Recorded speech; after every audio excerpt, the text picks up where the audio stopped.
Maharashtra TV news, आवाज सर्वसामान्यांचा। Breaking news.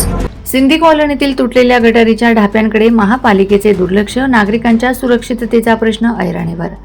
Jalgaon शहर महानगरपालिका हद्दीतील सिंधी कॉलनी परिसरात मुख्य चौकात अनेक वर्षांपासून गटारीवरील ढापे तुटलेल्या अवस्थेत असूनही संबंधित प्रशासनाकडून दुरुस्ती करण्यात आलेली नसल्याने नागरिकांमध्ये तीव्र नाराजी व्यक्त होत आहे।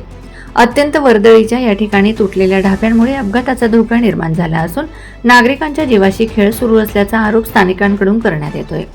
स्थानिकांच्या म्हणण्यानुसार सिंधी कॉलनीतील मुख्य चौकातून दिवसभर मोठ्या प्रमाणात वाहनांची व नागरिकांची वर्दळ असते, मात्र गटारीवरील तुटलेले ढापे आणि निर्माण झालेला खड्डा याकडे महानगरपालिकेची बांधकाम विभागाकडून जाणून बुजून दुर्लक्ष केले जात असल्याचं दिसून येत आहे। अनेकदा याबाबत तक्रारी करूनही कोणतीही ठोस कार्यवाही झालेली नाही। सध्या पावसाळ्याचे दिवस जवळ येत असून या परिसरात पावसाचे पाणी साचण्याची समस्या देखील आहे। पाणी साचल्यानंतर खड्डा दिसत नसल्याने दुचाकीस्वार, वाहन चालक तसेच पादचारी यांना अपघाताचा धोका निर्माण होऊ शकतो। त्यामुळे मोठी दुर्घटना घडण्यापूर्वीच प्रशासनाने तातडीने उपाययोजना करावी अशी मागणी नागरिकांनी केली आहे। नागरिकांच्या सुरक्षेच्या दृष्टीने नगरपालिकेच्या बांधकाम विभागाने या तुटलेल्या गटारीच्या ढाप्यांची त्वरित दुरुस्ती करून परिसरातील धोका दूर करावा अशी मागणी स्थानिक रहिवाशांनी केली आहे।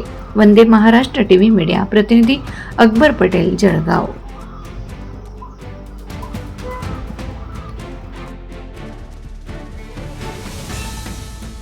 वंदे महाराष्ट्र टीव्ही न्यूज, आवाज सर्वसामान्यांचा।